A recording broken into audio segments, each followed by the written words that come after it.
Good afternoon, everyone. Kent Roberts here from the Chamber of Commerce. We're just waiting a few more minutes to let people join the webinar, and then we'll get started.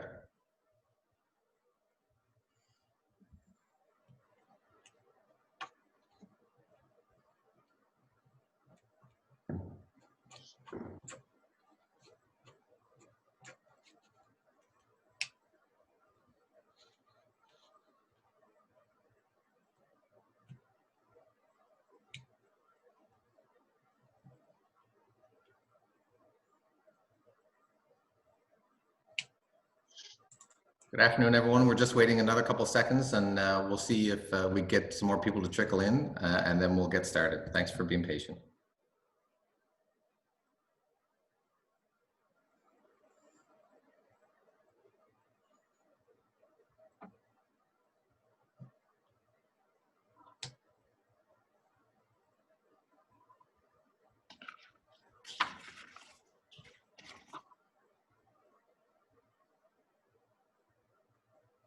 Oh, there's Kristen. Good stuff.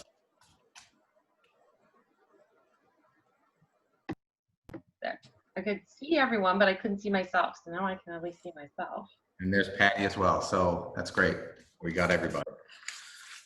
Okay, I think that's a good amount of time, and I think we'll get started. I'm sure there'll be a few more people that will jump on board as we get started.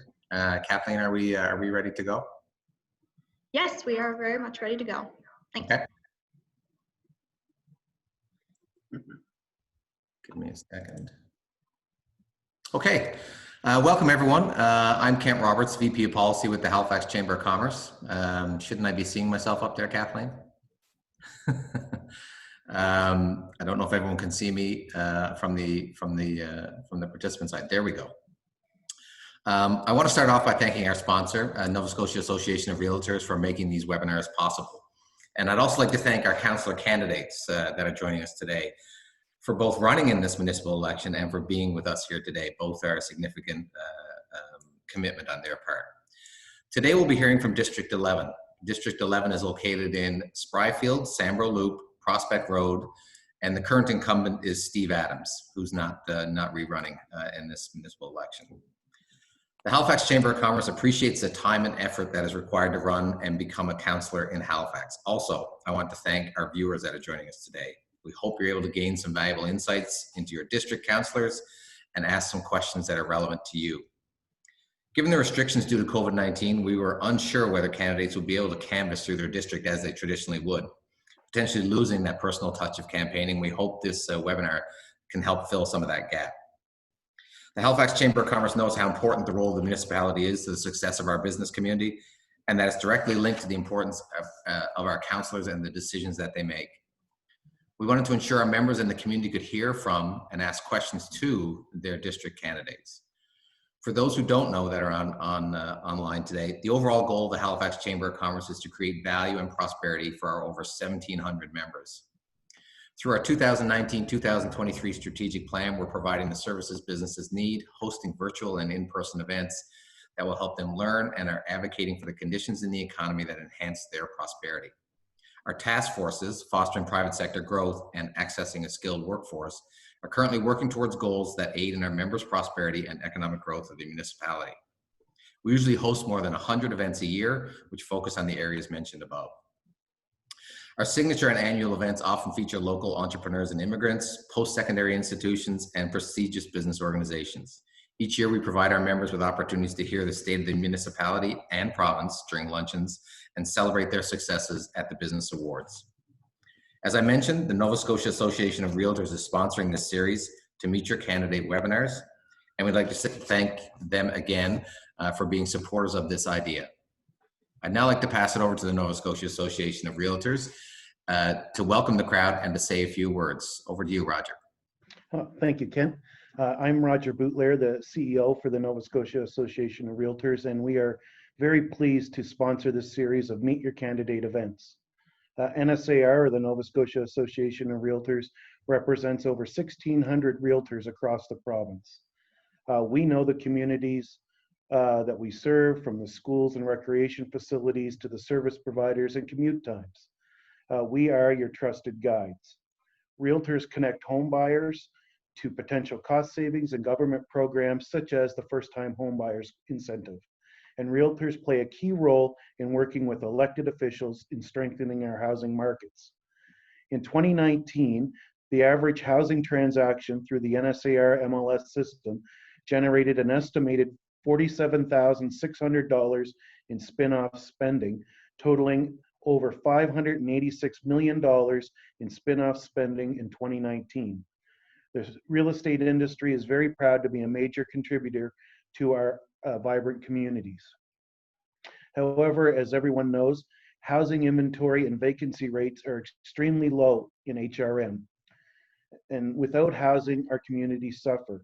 Housing is a spectrum from community to social housing to new builds, and realtors believe everyone in Nova Scotia should have a place to call home.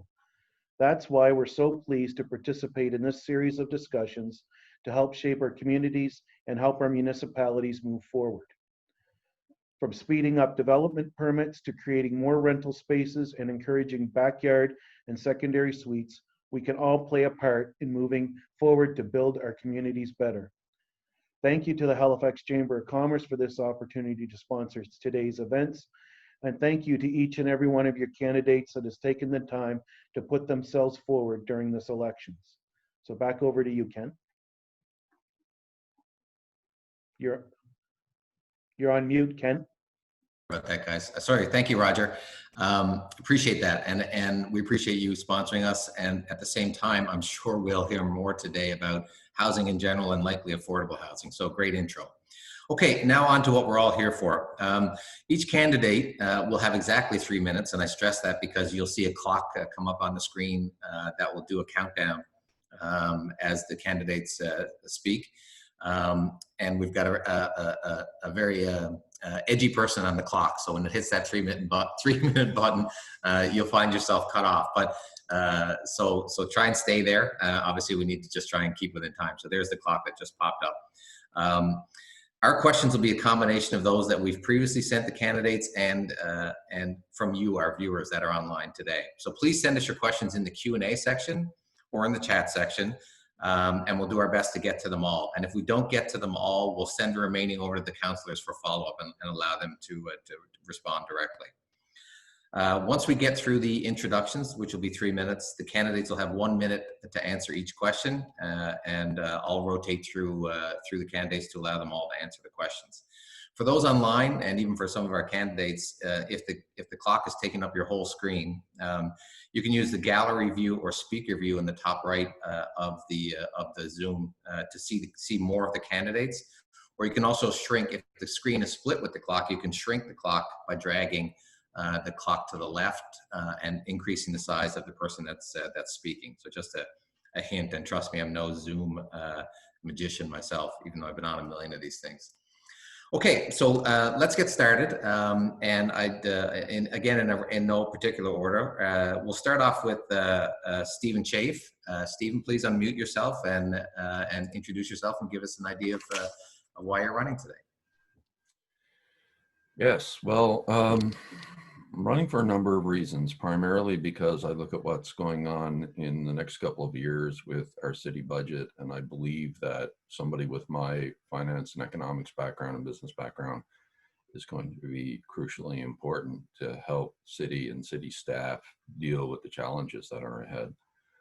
I am greatly concerned about the impact this is going to have on our city, and sorry, I'm getting weird pop-up messages from you folks here. So just to give you an idea, my background, I've been a systems and business analyst for 30 years. I've actually worked for the city for several years, so I've seen a lot of the challenges from inside of the HRM itself. But I've also worked in a wide variety of other areas, from healthcare to government to law enforcement. And one of the things that concerns me right now is that there is no COVID rescue plan that's being talked about at the city level. And I think that's something we need to discuss in more detail later. But my background is a mixed bag of everything from doing a lot of volunteer work, social work, helping out the city in various capacities in a volunteer basis as well as professional basis. So I have a wide variety of skills that I think are all appropriate to it. to the job in question. And that's part of why I'm running. The time is now for me to be sitting in that seat, I think, and putting myself forward for it. So I know I can do a lot of good to help both the business environment as well as a lot of the social causes here in the city too. So that's it for me. I'll just keep it quick. Great, Stephen. Really appreciate that. And quick is always good. No issue there. Okay, Kristen, we'll turn it over to you next to introduce yourselves. Thank you.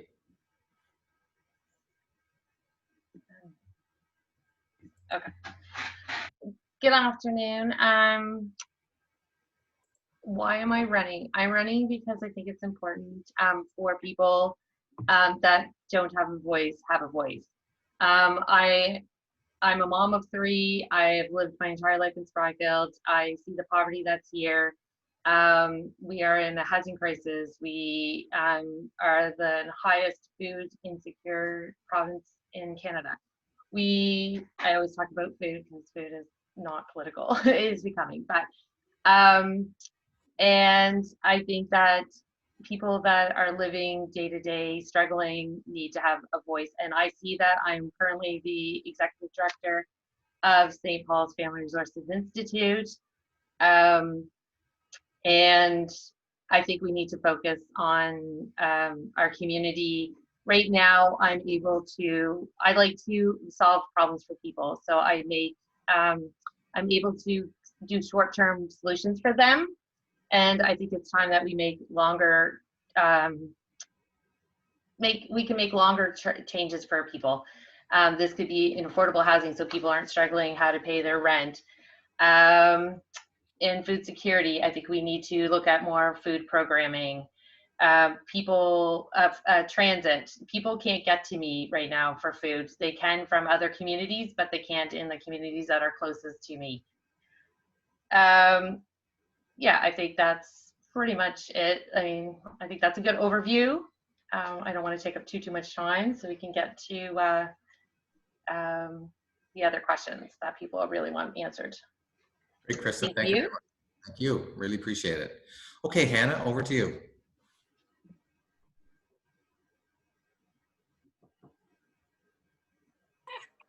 Sorry, couldn't get myself unmuted there for a second. Okay. Hello, everyone. Thank you, Nova Scotia Association of Realtors, for sponsoring and the Chamber for organizing this forum.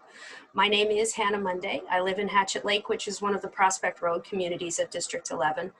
My background is I worked for 8 years in the nonprofit sector, and I ran a small home daycare for the last 10 years. Since moving to District 11, I've worn a variety of hats. I've been a parent, a caregiver for a senior family member, a business owner, a volunteer. I'm very excited for this opportunity to add city councilor to my somewhat eclectic mix of experiences. District 11 is growing rapidly. We welcome this growth, but we also need to be smart about it. When hundreds of new homes are coming to the district, we need to be able to take a hard look at the infrastructure deficit that we have. We need to establish transit links across the district, ensure that our community centers are ready to welcome more people with more diverse programming, encourage more small businesses to come to our district so that residents have livable neighborhoods. And we need to make sure that the housing stock includes a mix of affordable and accessible housing. We also need to make sure all of our communities and residents are working together for the common purpose of making District 11 a healthy, happy, and inclusive place to live and work.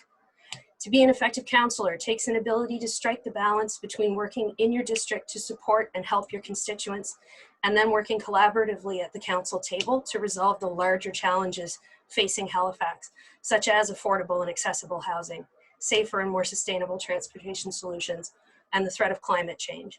I believe I'm going to be able to strike that balance. Thank you. Thank you very much, Hannah. You guys are doing amazing on the time so far, by the way. We're going to have lots of time for questions. Okay, Patty, over to you. I live in District 11. I've lived here for the last 20 years. It's where my kids were born and are being raised. I'm running because I believe that I can make a real difference. I've worked in urban and rural planning my entire career. I've always been passionate about how the places we live impact our quality of life, define who we are and what we're about. And You know, currently I'm the head of a business improvement district. I understand how the local government works. I'm engaged in many of the initiatives that are happening now, particularly from an advocacy perspective. And I want to bring that experience and that knowledge back to the district that I live in. I think District 11 is an amazing place. It's been a little bit forgotten in the larger HRM agenda, as have a number of other outlying community centers in our municipality. And I think in order to get our city to work and function as a whole, we need to start paying more attention to these places and start to address some of the key issues in them. Spryfield and District 11 are under a lot of pressure right now. We're adjacent to the urban core. So, you know, as development is pressing outwards, we're going to see a lot of changes happen in our district over the next few years. And we really need to, I believe, sit down and come up with a plan. Right now, things are happening in a very ad hoc fashion, and we can't continue to do that. We've really got to understand what matters to us, how we protect those things, and how we grow and move forward in a strategic fashion to address things like transit, affordable housing, playgrounds, simple things like playgrounds. District 11 doesn't have a splash pad even. Like, you know, there's like these little things that with all these new families moving in that we really need to focus on how we serve the people who are moving here. You know, I think that, you know, my motivation is really, again, about coming back to the community I live in, applying my skills, and wanting to make a positive difference for a bright future for everyone who lives here. And I'm ready to do that. And thank you for this opportunity to talk about, you know, issues around businesses and the commercial sector this session. Thank you. Thank you very much, Patty. Okay, Lisa, moving on to you, please.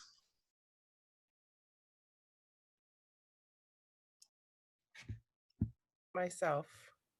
Am I unmuting myself? Am I unmuted? Yeah, you're good. Oh, there we go. Hi, thank you. All right, now I'm all thrown off. I've lived and worked in the Shad Bay Prospect area and throughout Halifax my entire adult life, and community service is who I am. I've been engaged in volunteering since an early age, and it has been this experience that has led not only to leadership volunteer positions with Crime Stoppers, Feed Nova Scotia, Citizens on Patrol, so many others, Prospect Road Community Centre Steering Committee, but it has also been a successful and rewarding not-for-profit career for me as well. That career has spanned the spectrum of real issues that affect us as community members, such as homelessness, women's equity, mental health and addiction support, cancer care, promoting heart-healthy communities. And I'm now currently almost 9 years into my role as the Executive Director of the Marguerite Centre, supporting women healing from addiction and a healthy transition back into life. So many times we see candidates from where we live who have no idea who we are or what our communities really need. I've lived in my home in Shad Bay for 25 years and have spent those 25 years working, volunteering, living, and playing in those same communities. I've also raised my family here, and it's now 3 generations deep, I'm proud to say. I know our people, I know our way of life, our successes and our issues, and I know the good, bad, and the ugly because I live them every day. I've always strived to make our communities better, and done that through my volunteering and my work. To now be an HRM city councillor would be a dream for me and a win for our communities. Lived experience is so important when representing a community, but where the real change happens is when you can supplement that real world knowledge with professional acumen. My career in leadership volunteerism has spanned many facets of the public service, from bridging critical supports to crime prevention. I have also a deep well of experience with our political systems and processes, and this represents an ideal combination for a successful employee as city councillor. Vote for me is vote for a strong, qualified voice for District 11. Thank you. Thank you very much, Lisa. Okay, Pete, over to you, please. Hi, everybody. My name is Pete Rose. I live in Ketch Harbor. I've lived here for 16 years. I'm a husband and a father to 2 beautiful children who are 5 and 7. Both of my children attend the Sambro Elementary School, where I've been on the school advisory committee since before my oldest even started school. I started as a volunteer community member and then was elected to be the chair of the committee, which I've been now for the last 3 years. I'm also heavily involved in our Ketch Harbor Area Residents Association and have been on the executive for the last 7 years. I started out on the executive as the treasurer, and I have been one of the co-chairs now for the last 5 years. Over these last several years on the executive and as a volunteer with our community association, I have been directly involved in working with all 3 levels of government to better our communities for everyone. I have worked extremely hard alongside our dedicated volunteers in the transition of our old volunteer fire station in Duncan's Cove to what has become a vibrant community hall for our area, and also with the ongoing work to rebuild our community wharf. Our wharf gives every member of our community a direct connection to the water. Another volunteer activity that I'm especially proud of is that I've been donating almost every 2 weeks for the last decade for Canadian Blood Services. I have donated whole blood, plasma, and platelets with a total of 157 donations to date. To know that my donations have saved countless lives over the years has been rewarding and has truly reinforced how important it is to volunteer my time wherever I can to make our communities a better place to live. In my career, I have been a construction project manager in the private sector for the last 10 years.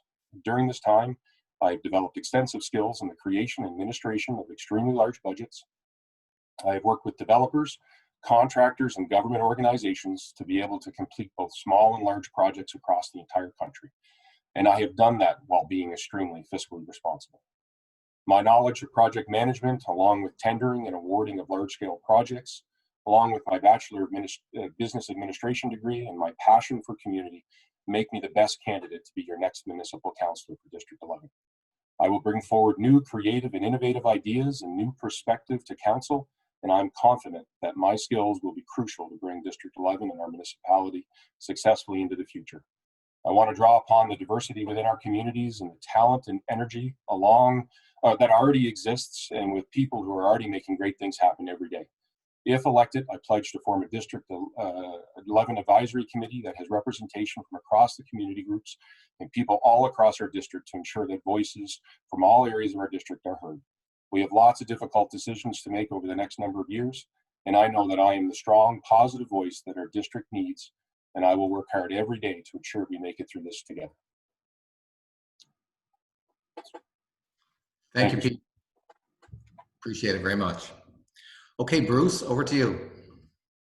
Thank you very much, Ken. I appreciate it. I'd like to start by thanking the Nova Scotia Realtor Association for sponsoring this event. And I would like to thank the Halifax Chamber of Commerce for hosting it.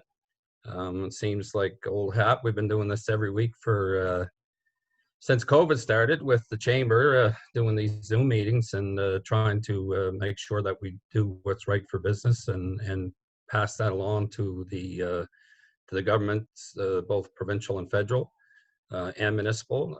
So that's been a great opportunity and a great experience. I do want to give you a little bit of background on myself personally. I was born and raised in Shad Bay in a family of 8. From there, I bought my first house in Prospect Village, where I lived for 5 years. Then we bought a house on the Terrence Bay Road, where I lived for 17 years. And then I bought a house in Brookside, where we lived for 12 years. For the last 11 years, I've been spending most of my waking hours in Spryfield as the executive director of the Spryfield Business Commission. That's given me a lot of opportunity to make Spryfield a better place to live, work, and play. I think the reason, why people may want to consider me, and I hope they will consider me, is my experience, having served on Halifax County Council. I've served as an elected MLA in the provincial government. I served as the Minister of Science and Information Technology, and also the Minister responsible for the Sport and Recreation Commission. I've given a lifetime of commitment to both local business, improving infrastructure, charitable organizations, volunteer organizations, in my list of volunteer commitments have gone, have been a lifetime of commitments, starting with the president of the Prospect Road Hockey League. I've always been active in my church, on the church councils, building committee for the church in Shad Bay when that expanded. I'm proud of my service on the YWCA here in Spryfield, the Advisory Council for Women's Economic Empowerment, the St. Paul's Family Resource Institute, and the list goes on. I think I'll wrap it up there and just say that I hope people will consider me for their counselor for the next 4 years. Thank you. Thank you, Bruce. Much appreciated. Over to you, Jim.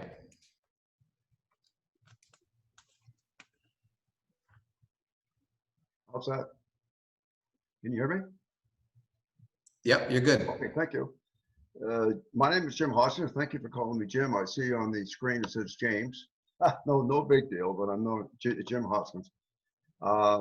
I'm a retired 36-year veteran police officer with Halifax and Halifax Regional Police. I followed in my father's footsteps, who did 33 years. I have a brother who's a judge in Nova Scotia, and I have another brother who's a small business, retired, very successful business person who also ran for council in Lower Sackville 1 year. So I'd like to be arrogant enough to say that DNA is in our family when it comes to public service. Being a first responder, I'm looking forward to if the public should elect me or District 11 residents elect me, because as a first responder, you're really on call 24/7 hours a day. Now, my background is very, it's like a smorgasbord, I guess, of policing. I've had a taste of that buffet all over the place.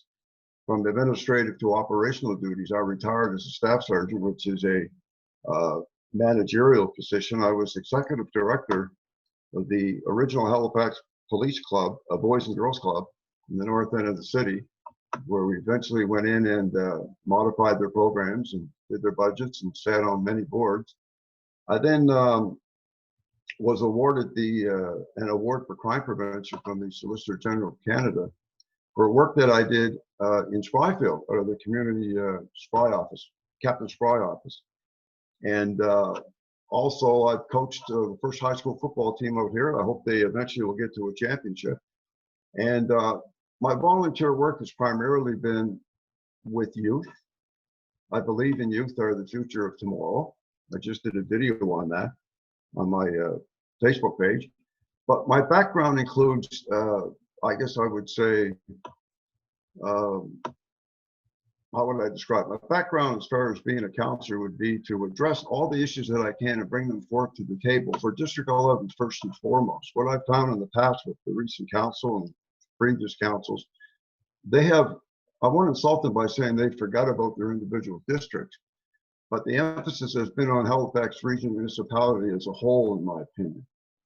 And we need a strong, aggressive voice when it comes to District 11. As we go from Spryfield to West Dover, that's bigger than the local MLA's jurisdiction. So we're going to need somebody that's aggressive, that's going to go in there and challenge what has been happening in the past. I recently just challenged the decision that was made for affordable housing grants. I think it was done yesterday by this city council, and I think they should have waited till they had the new council with 5 new faces coming forward to address this issue. Having said that, I don't think they go far enough. I don't think they go far enough with District 11 for sure. And I think that's going to be an issue for me if I should be chosen by District 11 people to represent their views on that one issue when it comes to affordable housing. We just haven't gone far enough. So what I propose. Sorry, Jim. the clock ran out on you.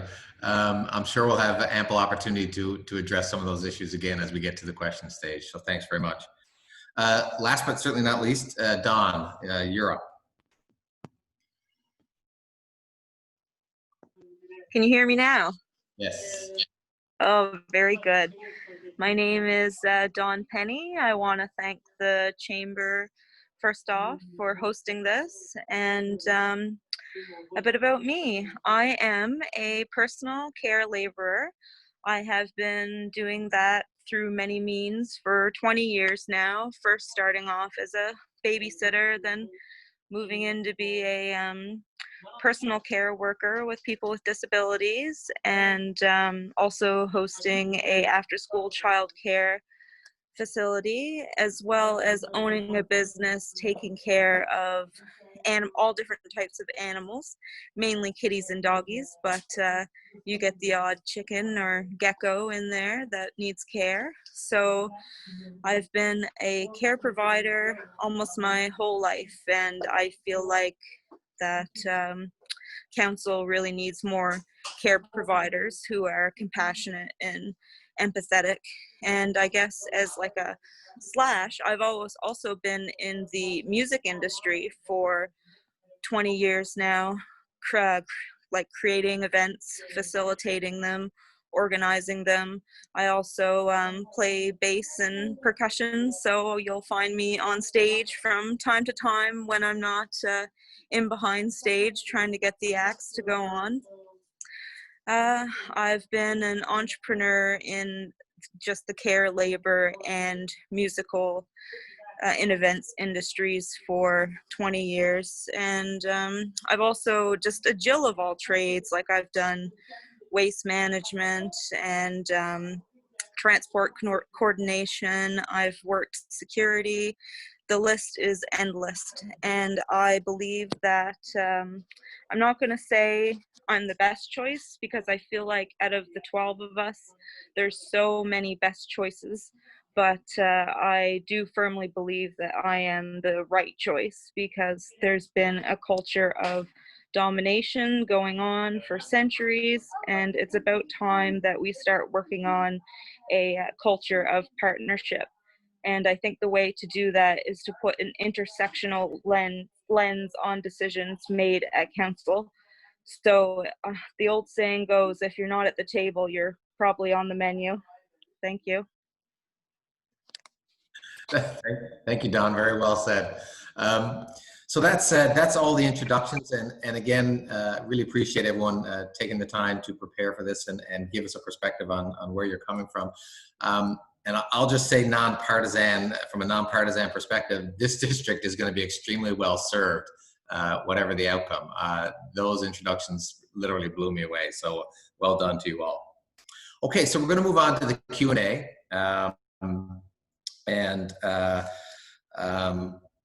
In the format that we talked about earlier, but to start the questioning, we're going to let Roger from the Nova Scotia Association of Realtors kick us off. So over to you, Roger. Thank you, Kent, and thank you everyone for your introduction. It was very informative. So the first question is, purchase and rental housing supplies are near historic lows in Nova Scotia. Housing is essential to our communities and our businesses. How will each of you ensure there is a healthy housing mix that includes the entire spectrum from community housing, rental, and home ownership? Great. Thank you very much, Roger. Really appreciate that question. And I'm going to jump again. Like I said, I'll be moving around, but I'll make sure everyone gets a chance. Bruce, if you want to start out, we'll go to you. Thank you, Kent, and thank you, Roger, for the question. It was it's a very interesting question. You know, it's a three-part question with respect to residential housing and the rental housing. We have a great mix here in District 11, and it's even developing even more with a lot of new subdivisions and residential housing and rental properties. It'll be important for the next councillor to, like the council will decide on what that mix is, and so it's important for the councillor to make sure that we're getting the mix of resources and housing that we need. From the other housing with respect to the community housing. Now we're fortunate that here in we do have some new housing that's being started for community housing, and that's a good thing. But we need to make sure that that continues to grow.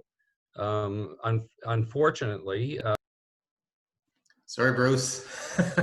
I should have reiterated again before we started that these questions are only a minute. So you've only got that 1 minute, and then we got to cut you off.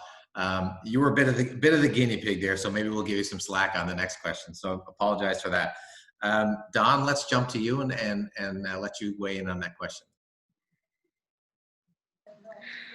Okay, well, I feel like to ensure that that happens, you need to be aware that people have the autonomy of choosing whether they want to enter home ownership, or if they perhaps live under the poverty line and need affordable housing, or put priority to people that want to rent too. You need to just prioritize the three needs for everyone's choice of housing. And I think to do that, when contracts go through, or when issues go through council, we need to ensure that we're keeping developers accountable to create affordable housing options.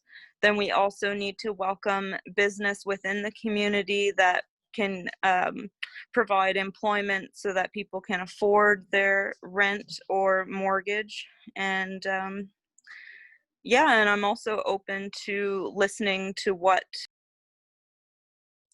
Sorry, Don.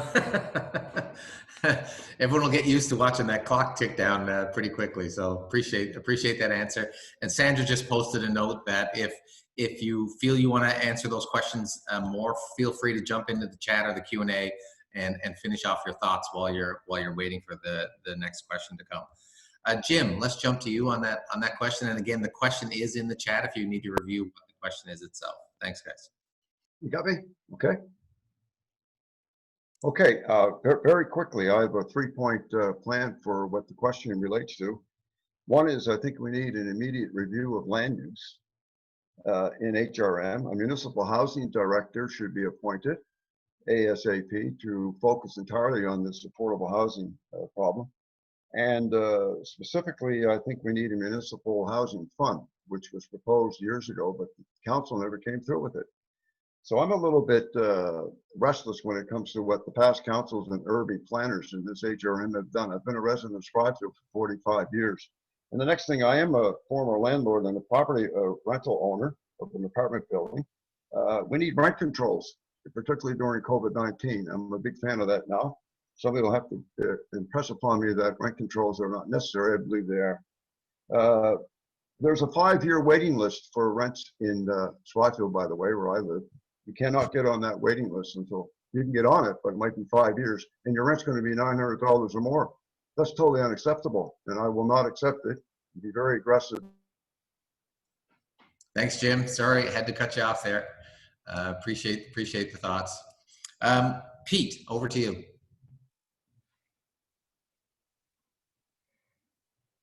Figure out the unmute here.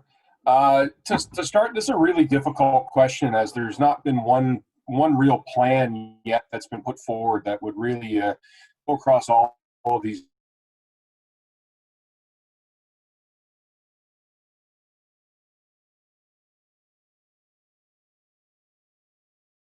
We need to work hard to remove the barriers that exist that make it hard for our developers and our nonprofit organizations to create units and more impact on our affordable units as well. With the vacancy rates of less than 1%, we're really in a crisis right now. And if we don't do something quickly, we're going to be pushing more and more people that were on the bubble of becoming homeless into that homelessness sector. And I know we need to do more with that. Our by name list has grown up to 850, and it's going to grow even further exponentially over the next months and years if we don't do something soon. Great, thanks, Pete. Very, very appreciate that, and appreciate staying on time. That was good. Patty, over to you.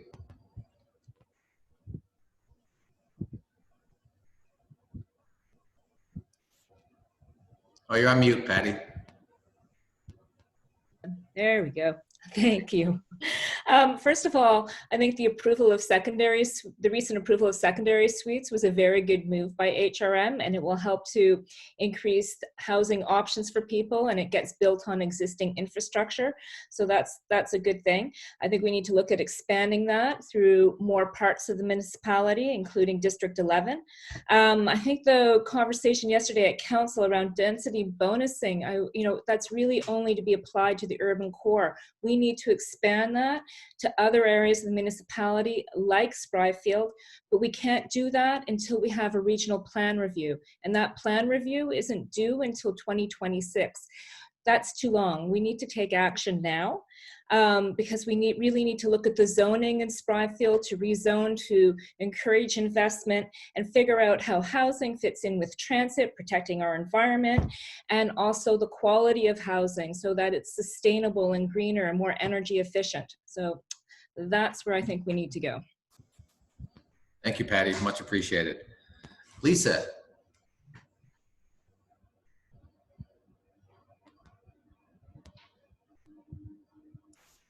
Am I unmuted now? Yes. Oh, there we go. Okay, I took my mute off early. Okay, so I respectfully disagree with Pete that there hasn't been a plan, because there has been a plan. There was the Housing and Homelessness Partnership, and out of that came the Affordable Housing Working Group. There are so many recommendations from that Affordable Housing Working Group that span right up. That strategic plan lasts until 2021. And so, we do have the opportunity to continue to build on that. The items there that we need to focus on, as Patty mentioned, that density bonusing, we need to have that regional review so that we can address those density bonuses into the areas where they're needed the most. We need to look at things like inclusionary zoning, community land trusts, and setting those up so that communities can dictate what happens in their own areas. Look at expediting the process for licensing of our building officials. We have several programs in the municipality to support not-for-profit sectors, which can address some of those housing issues, renew some land use bylaws, and increase accessibilities by promoting universal designs. There. Whew. That was quick. Right on the mark. That's well done. Well done, Lisa. Thank you. Stephen, over to you. Yeah. Well, starting off, as I mentioned before, I believe about affordable indexing. I think most people know where I stand on that, which is a plan to free up some of the immediate rental units by basically forgiving landlords property tax if they lower the rents on those units. That's a whole other detailed plan. I don't have a minute is not enough time to go into. So we also have a problem if we don't have enough units, the supply factor. And the way that we're going to have to work on that basically is because of the regulations and restrictions the province has put in place, we need to be giving more of the funding, like from yesterday's fund that they set up, directly to third-party organizations like H4H, free up the land for them to be able to build on, because that's a big part of the costs, and let them go to town as much as possible without regulations and start building. And we need to do it now. So that's where we begin. Thank you, Stephen. Very much appreciated. Kristen, over to you. Hi. You there? Okay. As everybody said, we're in the middle of a housing crisis, and we need the political will to make the changes. Some of these, we need to be creative in our solutions, and some of these that I see, I'm going to be short, is more inclusive zoning, so changing some of the zoning patterns, removing parking minimums, and modifying building codes to refab old buildings so that we can use what's already there instead of always going new. And I think that's all I have to say on that. So I will. That's great, Kristen. Thank you. They're just quick and to the point. To the point. There's no requirement to use that whole minute. A minute is actually longer than it appears. Hannah, last but not least, certainly. Okay. Everybody's made some really good points, so I'll try to keep this as brief as I can. I think one of the things that we have to remember as District 11 is growing is that we are adding a lot of suburban subdivisions, which is great, but they are not the whole answer. We need to ensure that new developments embrace a mixture of housing styles to accommodate different needs and budgets. We need affordable housing, we need accessible housing. Not everybody who wants to move off the peninsula needs a 3-story walk-up. And I think that's something that where developers and council can work together to try to better address the broad range of needs for housing. We also, as a council, need to be putting more pressure on the province to make sure that we are getting a mix of public and nonprofit housing to relieve pressure. And as a couple have mentioned, the secondary suites should help with the rental market, which then in turn will start to loosen up some of the inventory blockages that we're seeing. Great, Hannah. Thank you very much for that reply. Okay, again, thank you to Nova Scotia Association of Realtors for that question. It is an important question, and I think one that resonates across the entire HRM. So thank you for those answers. So moving on to some other questions. Before I jump into some of our questions, I'm actually going to go first to a question that came in from our viewers. Again, to give everyone a chance to think about it, and I'll read the question, but also I noticed that Hannah, you've already posted an answer, but I'll allow you to speak to it live first, just because I think you'll be ready, and it'll give the other folks a second to think about it. So the question that came in is, and you can all see it, I noted Hannah mentioned our district has a service deficit. I definitely agree, and even within our district, there's a disparity regarding services such as transit. What is your plan to address this and ensure we have a voice when allocating resources? Okay, thank you for that. I may just read what I wrote because pretty much says what I was thinking. I think that right now we have a real opportunity because council passed the Halifax 2050 climate change plan to address the transit issue, which is one of the biggest issues that I'm hearing when I go around to the doorstep. Most of the district has no transit at all, and there's definitely a hunger for it. If we as a city are serious about getting people out of their cars and using more environmentally sustainable transportation methods, then our councillor has to push council to expand that transit access to rural and suburban areas, not only of this district, but of the city as a whole. And I think establishing a collaborative relationship with the other councillors is how we're going to get that done. The reality is every councillor has one vote. So we can't bring these things through unless we're able to make enough other councillors see the benefits to the whole city for expanding those services into our district. Thank you. Great, Hannah, thank you, and thank you for that written response as well. It's much appreciated. Don, you also had some opinion on this, so I'll go to you next and give everyone else another minute to think about their answers.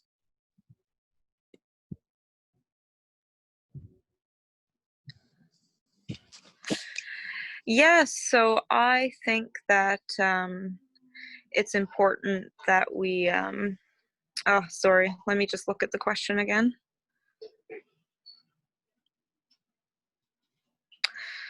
I guess like Hannah said, we have to be mindful that we only have one vote. So it's going to be important when you're working in council to create allies that care about your area. And it is certainly unfair that councillors vote on districts that they are not representing. And I do believe that there needs to be more accountability and transparency in regards to what people are paying for taxes and how those services should be reflected locally. So I don't like the idea that someone has said that your services are within the center plan. So where's the rural plan? Where's the suburban plan? I think your tax. Thank you, Don. Sorry, had to cut you off. Minute's up. Very much appreciated, though. Stephen, let's jump to you. Yeah, well, I've always been an advocate, certainly, of regional transit plans. And having worked with the transit people here for the city, I know that there is an odd attitude around how they do transit planning that needs to change. Particularly in using a hub and spoke type system so that we have more link buses. And I know there's been discussions under the integrated mobility plan for that, but it doesn't go far enough. And I'll give you an example of what I'm referring to. For example, one of the problems is the Sambro bus. And we don't have that service anymore. Yet if we were to sit down with the province and look at the cost for shipping kids to school in the morning, there's no reason why we couldn't have an articulated bus, for example, on the Sambro loop that takes care of bringing the kids to school. And then once it hits the JL, and it turns into a link bus to go straight downtown. And if we were to combine those costs, it would pay for the bus easily. So it's just, we need more creative thinking in how we go about doing the urban planning. And that's just one example. Great, Stephen. Thank you very much. Patty, would you like to weigh in on that question? Sure, thank you. Yeah, I also agree, Jeanette, that we have a service deficit in the district. In terms of transit, HRM increased funding for a rural transit program last year. You know, and there's several small rural transit programs throughout the municipality. There was one proposed for the Sambro Loop, but I'm not sure what happened with that. And so I would make rural transit funding keep it a priority and look for the municipality to increase it, because we have a large rural area and we need to provide better transit service to it. Also, Halifax has proposed the bus rapid transit into Spryfield, which, you know, that is the actual HRM initiative that's going to address transit in Spryfield and surrounding area. And we need to use that opportunity to look at how we extend the transit from the BRT into the surrounding communities. We also need to look at police, water, sewer, recreation, and snow plowing services, improve those as well. Well done, right on the button. Thank you, Patty. We'll see how quick everyone's speed talks as we go along. Kristen, over to you.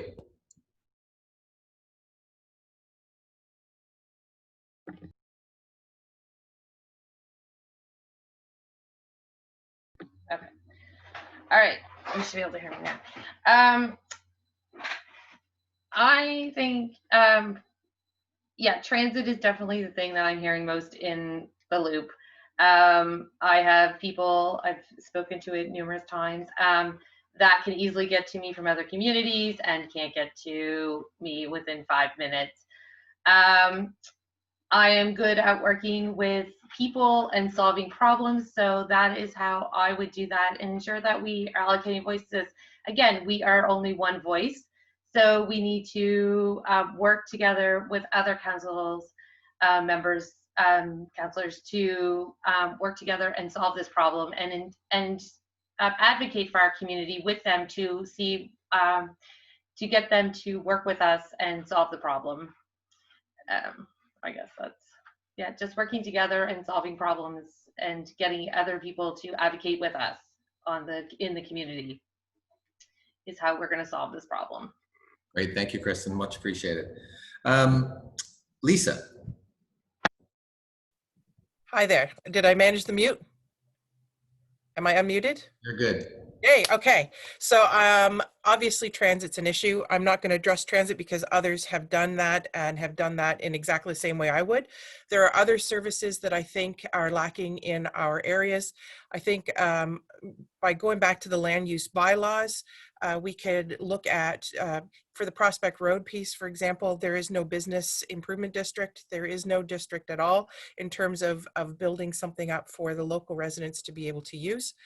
Currently, the policing services is split in half across the district. The Sambro Loop and Spryfield area is policed by Halifax Regional Police. The Prospect Road is policed by RCMP. So there is sort of a disparity of service in terms of what's offered for the citizens. So I think there needs to be an overhaul and review of what services are out there, what exactly we need, and then have a voice at council who can identify allies in other semi-rural districts to start advocating for those improvements. Thank you, Lisa. Very much appreciated. Pete. Yes.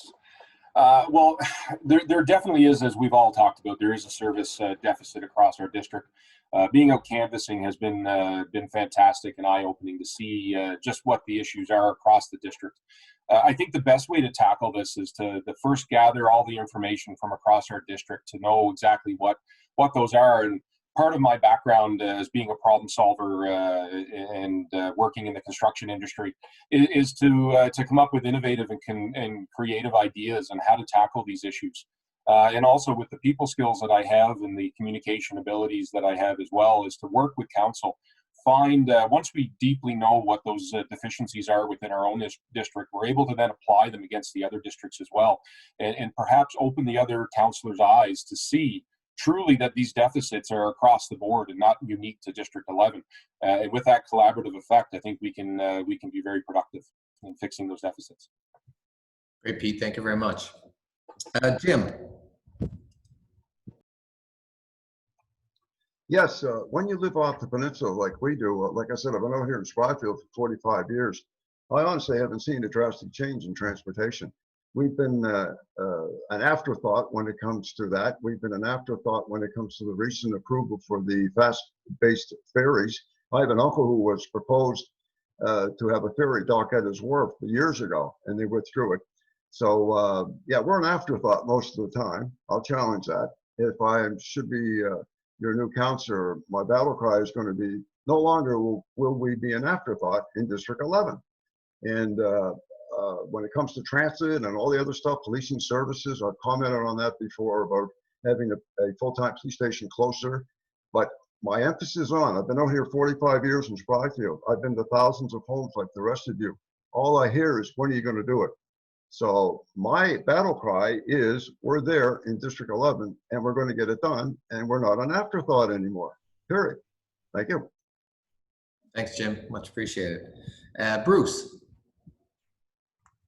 Thank you. Yeah, I mean, everybody pretty much touched on the realities of what the deficits are. The transit is a big one. I mean, it really concerns me that a council that profess to be so environmentally friendly and want to reduce our carbon footprint did away with a rural bus that, you know, can reduce car emissions dramatically if it continued to operate. And that's to be said for both parts of the district, the Prospect Road as well.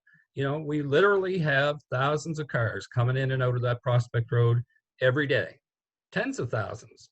And that, you know, to have a bus service would make a dramatic change in that, especially an effective one that people could depend on. People will start using the bus. So I think we need to advocate for that. Thank you, Bruce. Much appreciated. Okay, moving on to our next question, and you know, being a chamber and a sponsored event, it's a little self-serving, but here we go. COVID-19 has had a great impact on our business community. How do you plan on supporting our businesses as we continue to live with the virus for an indefinite period of time? Let's jump right in the middle. Let's go to Pete.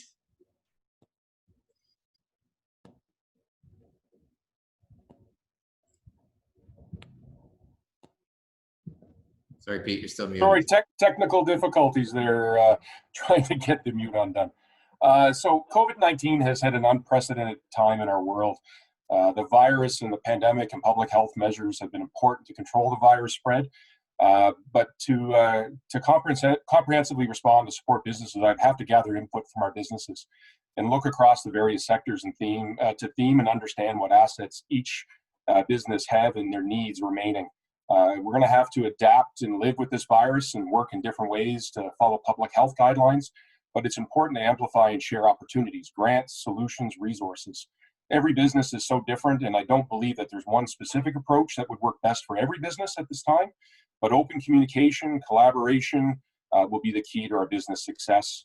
And I'm committed to be here to listen and to work with each of our businesses to find that path forward. Great, Pete. Thank you very much. Lisa. Hi there. I really think that this is kind of a two-pronged approach. We don't need to reinvent the wheel. There is already the Federation of Canadian Municipalities, and I think we need to work closely with them, have a strong representation at that table so that we can ensure that there's continued dialogue across the country as to what the needs are of particular municipalities. Also, there has been the creation of the Nova Scotia Business and Labor Economic Coalition, who has already outlaid a number of ways that we can support local businesses and keeping that open for business happening. And I think, you know, by working directly with the Chamber and the NSBLEC to improve those dialogues, to do what we can to give you those services, I think that we can certainly positively impact the economic rebound from COVID-19. Great, Lisa. Thanks very much. Yeah, it is an odd acronym, and it does sound like a sneeze when you say it all in one word. So maybe it's appropriate for the COVID times that we're in. Patty, over to you.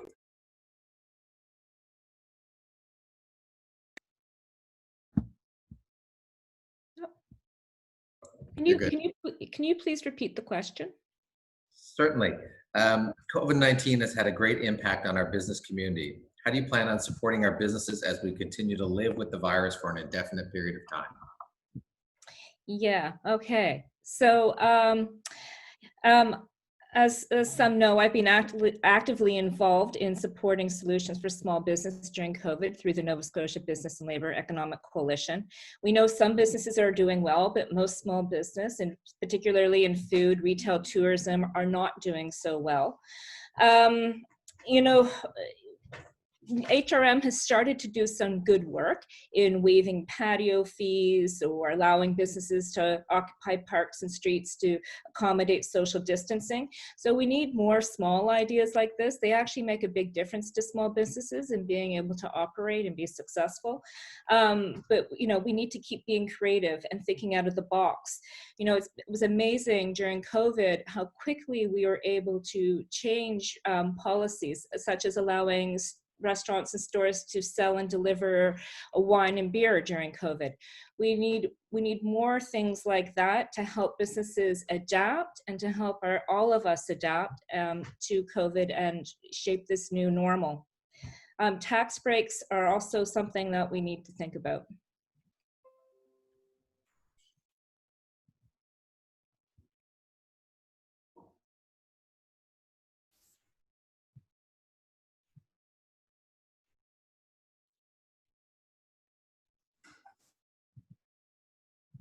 Kent, I think you're on mute.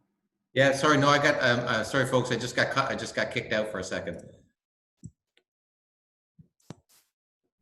Sorry about that. Hang on.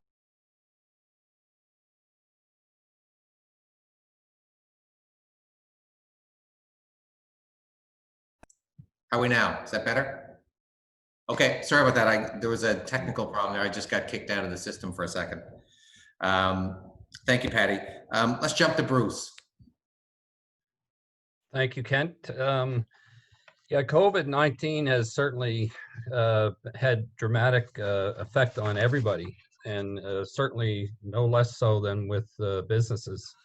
And it's been, you know, an honor to participate with the Chamber of Commerce over the past 8 months, dealing with, you know, trying to give advice to governments as to how best to make sure that businesses continue to operate. There's been lots of suggestions made by businesses that have filtered through us, and we've given that advice to government. And thankfully, in many instances, they've listened and they've made changes to the programs that they've introduced to help with the business sector. So, you know, I would continue to do that. I would like to, you know, just continue to interact with business and make sure that we are reactive to what they need. Thank you, Bruce. Hannah. Thank you.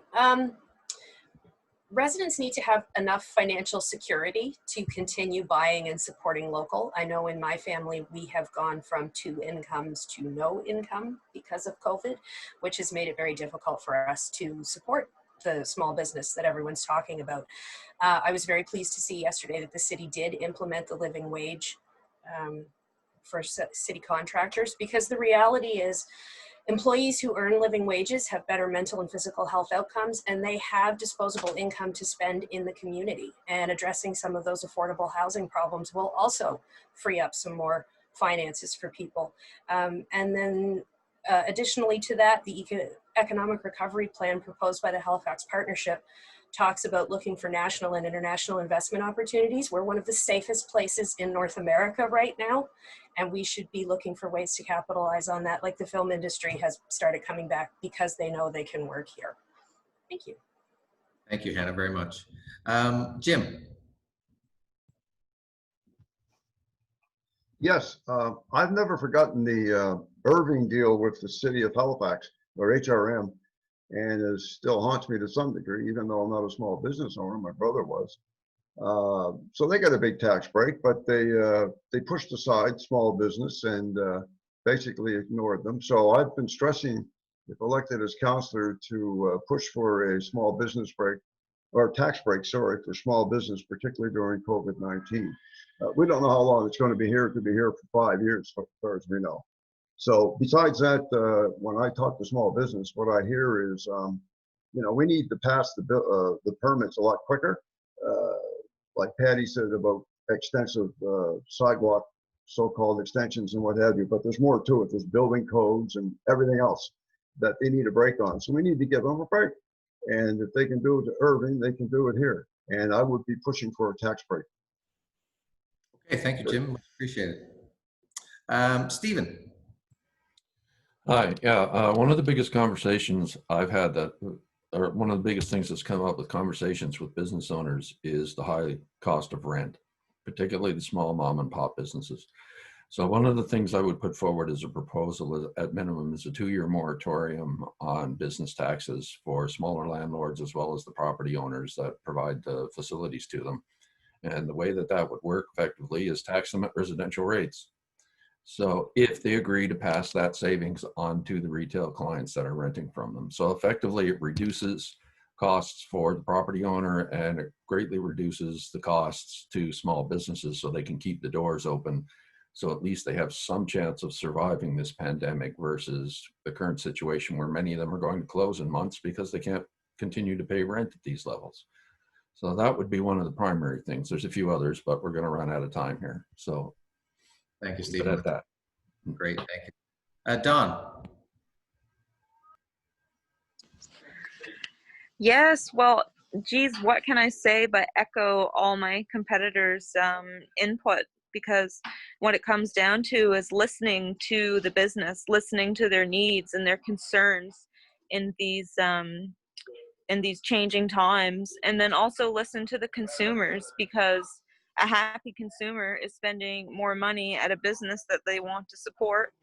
And if the business themselves have more money in their pocket, then they can provide a better service to the consumer. And ultimately in capitalism, I think that is the goal. Hopefully. Yeah, hopefully. Thanks, Don. Very much appreciated. Sorry, Kristen, I almost missed you. So over to Kristen.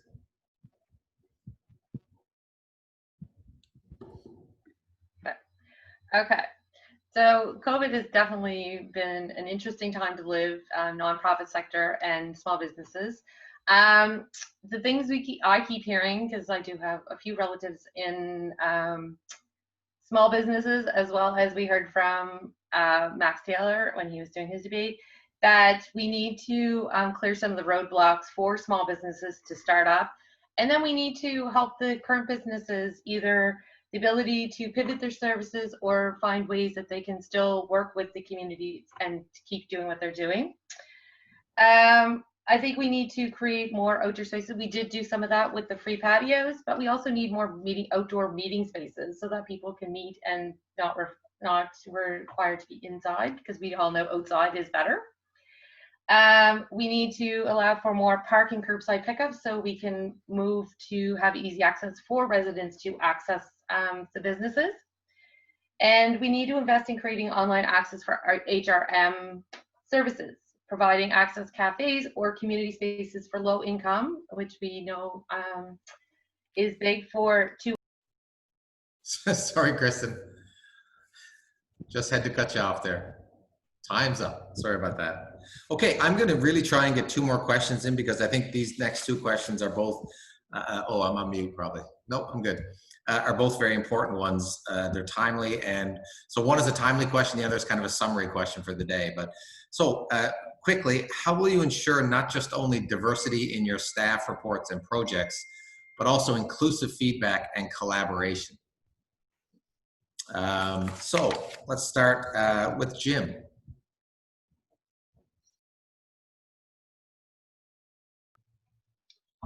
Well, first of all, I would say that we have to actually ingrain it in the, I think it's already there to some extent. We have to ingrain the hiring procedures and what have you, and guidelines for all business and what have you when it comes to diversity, and almost demand it in some cases. Like, for example, if I'm the counselor in District 11 and somebody says, look, Jim, we want to build a real nice business out here. I won't name any particular large brand, but let's assume it's a large brand that we've always wanted out here. You can hardly buy a pair of shoelaces in District 11 without going to one of the local small stores here. So I would say, look, if you're going to do that, what percentage of your business is going to hire District 11 people, period. So I would almost make that mandatory before I would even go to council and support that small business. So I think that's the best thing I would do, and also lessen, like I said, the regulatory procedures we have in relation to small business. Great, Jim. Thank you very much. Don, do you have a perspective there? Can you repeat the question, please? Certainly. How will you ensure not just only diversity in your staff reports and projects, but also inclusive feedback and collaboration? Well, that's simple. You have to listen to Black, Indigenous, and people of color voices, and voices from people with disabilities and challenges. You have to have a full spectrum approach of listening to people who have these experiences, because you can't advocate on behalf of someone if you can't walk in their shoes. So I think it's all about caring about what other people's experiences are, and then also hiring those voices and promoting them and celebrating them. It's so important, because as a visibly white person of mixed ethnicity, you can't really, I can't speak to any experience other than my own. Thank you, Don. Well said. Thank you. Patty.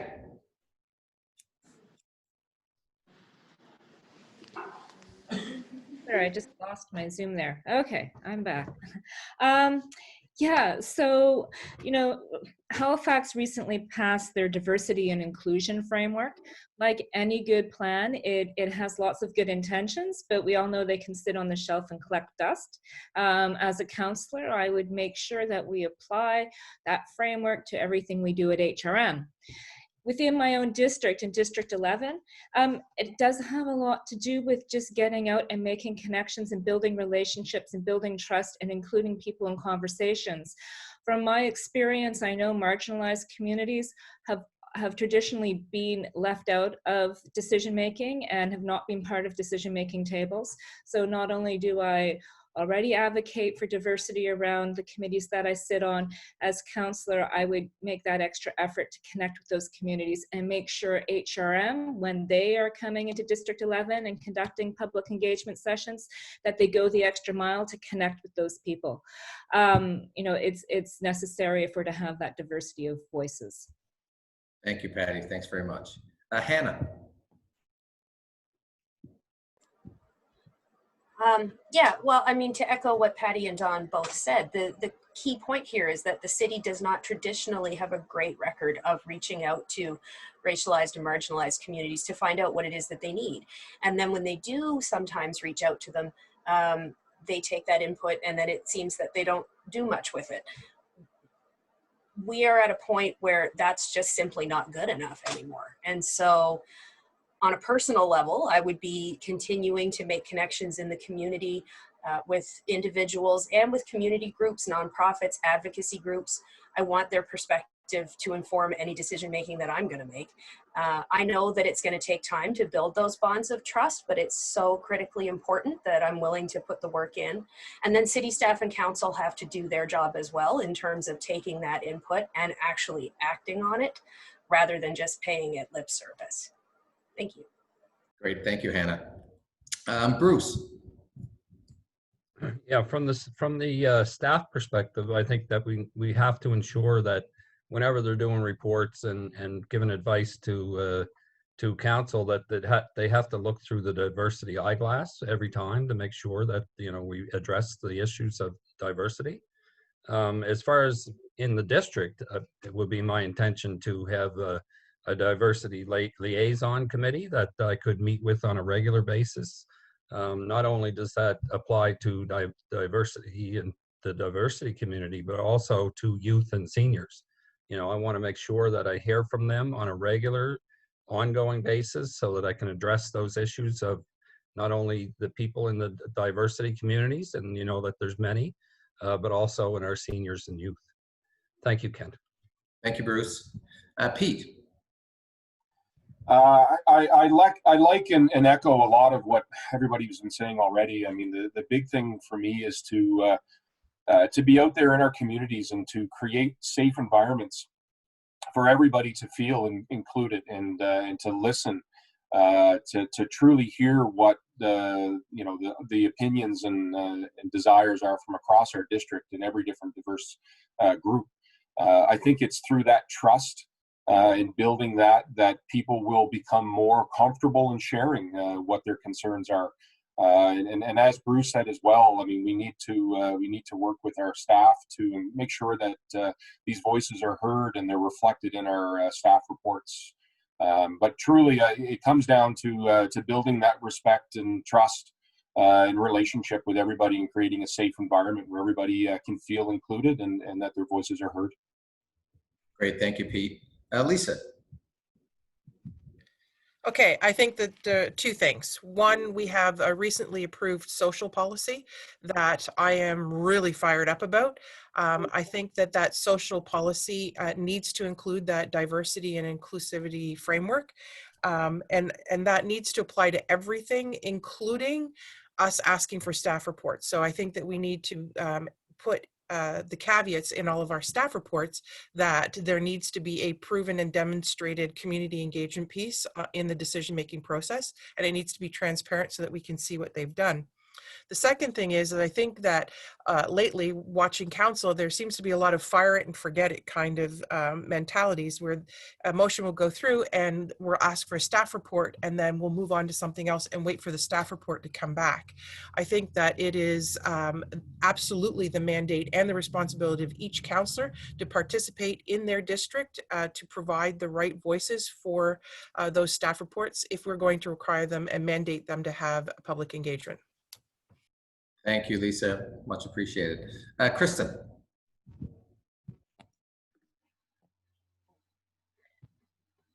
Thank you for the question. Diversity inclusive feedback begins with meeting residents where they are. I think residents need to know that they're being heard and that they have a voice and that it's acted upon. I hear that all the time in my job now.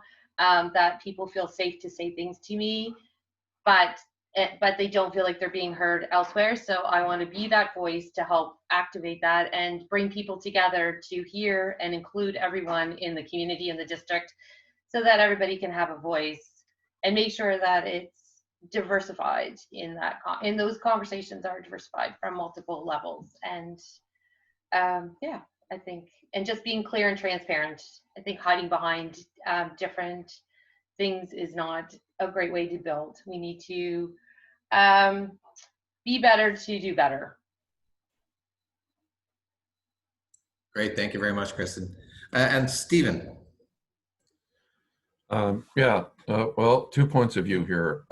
Number one, within the HR department within Halifax, we'll talk about the staffing part first. There are already a lot of things that are done to make sure to protect and deal with diversity issues, as well as the folks that are handicapped and challenged as well.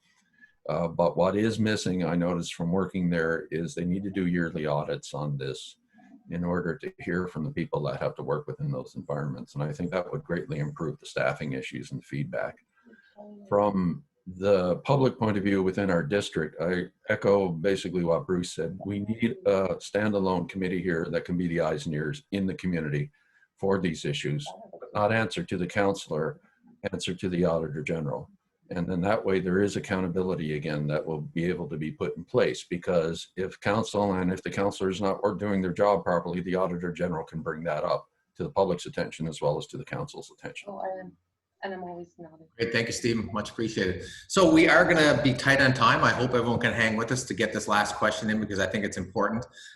So the last question for the day is, what are your priorities for the next 4 years, and how do you plan on achieving them? So let's start with Stephen. If you're comfortable, we'll start where we just finished. Okay, sure, I can do that. Well, the three primary things, actually I have a long list, but the three primary things over the course of the next 2 years will be affordable housing and affordable indexing, to bring that in and to move that forward. Number two is to deal with the COVID response plan so that we can help businesses and keep them operational.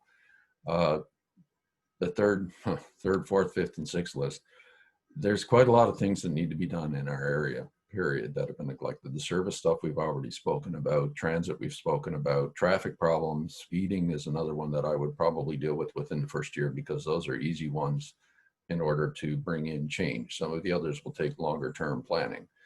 Like, for example, one of the things I would like to see would be a Y overpass over the Armdale Rotary to help deal with the traffic problems. And also as well is road safety here is a big problem, not just for pedestrians, but also for bicyclists, and particularly one of the ones I'm hearing is people with wheelchairs. So it's a long list. It's on my website. It's probably the best way to get people to see what they need to see. Great, thank you, Stephen. Kristen. Thanks for the question. Food security, I know everybody's heard. Affordable housing, urban and rural infrastructure, sustainability, and resident engagement are my priorities. As outlined in my approach, they will be simpler, as many issues and progress can be overcomplicated. Like-minded groups across HRM can solve our issues and make our community a model for others, rather than us trying to chase other city models. We are unique as our residents, and we created our issues, and we need to solve them together as we do individually in our daily lives. Thank you very much. Very well put and very brief. Appreciate it. Hannah. All right, I will try to keep this quick. My priorities are, and I've talked about some of them already, transportation, accessible recreation, environmental sustainability, and responsible community growth. We can't forget about the environmental piece, because all of this other stuff we're talking about is going to be dependent on whether or not we can address climate change in a reasonable manner going forward. I want to be able to work with my fellow councillors to try and get the suburban, rural, and urban districts working together, because as the old saying goes, a rising tide lifts all boats. And I think that collaborative efforts to try and address some of these problems is what we need to go forward. And that will have an immediate impact on the quality of life in District 11. And so that's where I want to go with that. Thank you very much for the opportunity. Thank you, Hannah. Patty.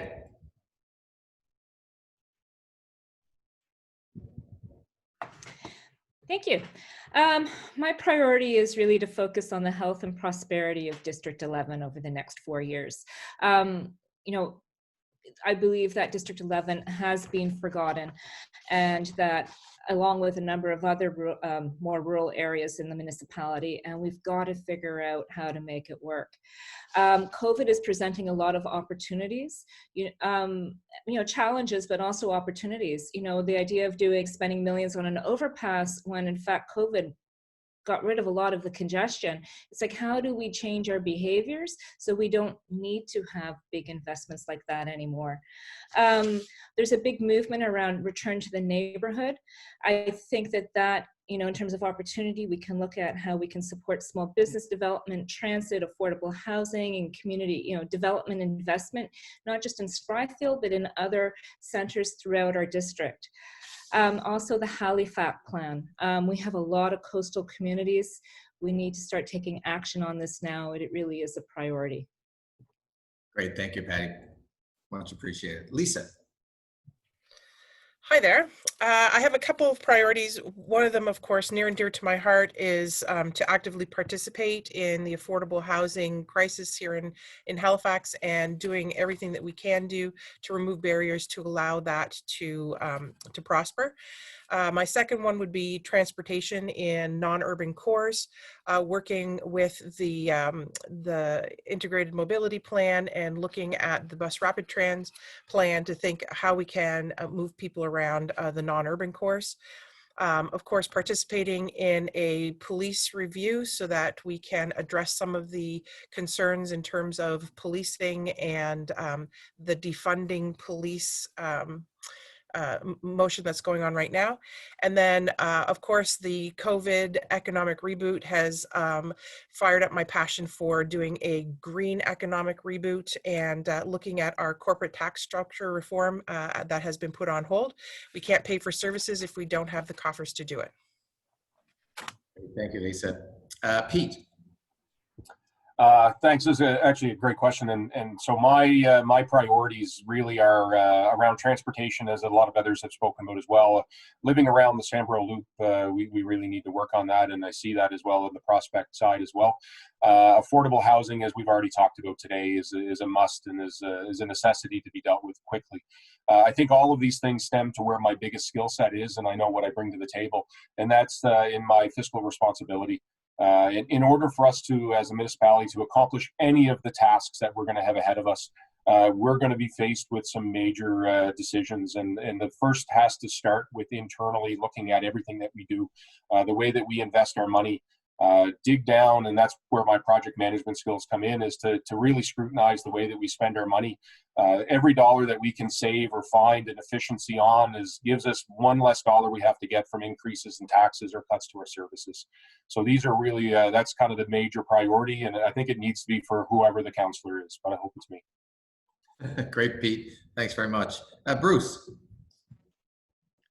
Thank you, Kent.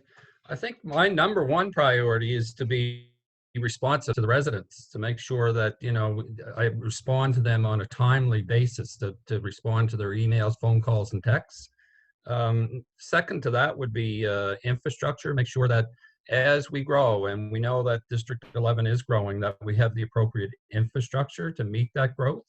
In addition to that would be transit, of course, because transit leads to the environment and a reduced carbon footprint. And I think that's something that we really have to have on top of mind all the time in this day and age, as we look at what's happening to our environment and climate change. So, you know, those are all my top priorities. And the other one, I guess, would be the review of the land use bylaws and a municipal planning strategy for the district, which hasn't been reviewed in a long, long time.